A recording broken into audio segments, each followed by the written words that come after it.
There was a version of you that made a promise once, a real one, not to anyone else, to yourself. Maybe it was late at night. Maybe it was in the shower or on a long drive, or lying in bed staring at the ceiling while the world slept. You said something to yourself that you meant with every fiber of your being. You said, I'm going to change. I'm going to become someone different. I'm going to build the life I actually want. And you meant it. You weren't performing for anyone. There was no audience. Just you and the raw, honest truth of what you wanted your life to look like. So what happened? Monday happened. Emails happened. Traffic happened. A bad meeting, a long week, a comfortable couch, and a screen that asked nothing of you. And slowly, quietly, without any dramatic moment of surrender, you buried that promise. You didn't break it. You didn't reject it. You just covered it over with routine, layer after layer of ordinary days until you forgot it was even there. But it's still there. Promises like that don't die. They don't decompose. They sit in the soil of who you are, waiting. I want you to think about a woman named Erin. At 34, she was an accountant in a mid-sized firm. Stable salary, predictable schedule. Everyone around her said she had it figured out. But at 19, Erin had made herself a promise. She was going to open a bakery.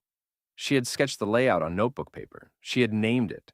She had imagined the smell of bread in the early morning, the way flour would dust her hands, the bell above the door when the first customer walked in. 15 years later, that notebook was in a box in her parents' garage, buried under tax returns and old textbooks.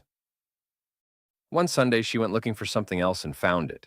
She opened it, and there, in her own handwriting, messy and excited and 19 years old, was every detail of the life she had promised herself. She didn't cry. She just sat on the cold garage floor and read every page. And when she finished, she closed the notebook and whispered, I'm sorry I forgot about you. Erin didn't quit her job the next day. She didn't burn her life down. She started small, a weekend baking class, then another, then selling loaves at a farmer's market on Saturday mornings, then a tiny pop-up kitchen she rented by the hour. It took her 3 more years, 3 years of early mornings and late nights and a salary that shrank before it grew, 3 years of people asking her why she would leave something stable for something uncertain. But she wasn't uncertain. She had never been more certain of anything in her life, because she wasn't chasing something new.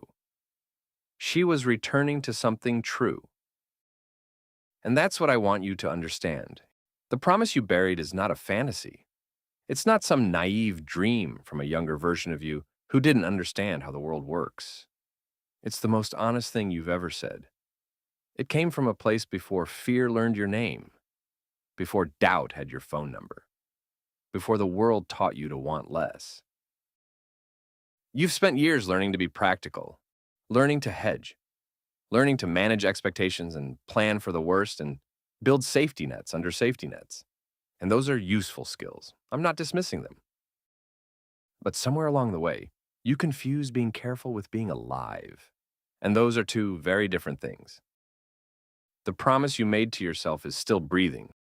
It's underneath the calendar invites and the grocery lists and the Sunday anxiety about Monday morning. It's underneath the version of yourself that learned to settle.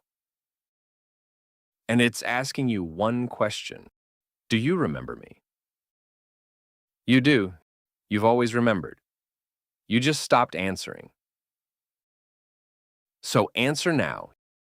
Not with a grand gesture, not with a dramatic announcement. Answer with Tuesday morning. Answer with one phone call. Answer with 30 minutes, carved out of a day that was going to disappear into nothing anyway. Start so small that nobody notices, because this isn't about proving something to the world. This is about keeping a promise to the one person you've been breaking promises to your entire life. Yourself. Dig it up. Dust it off. Read it again in your own handwriting, in your own voice, from your own heart. And this time, don't bury it again.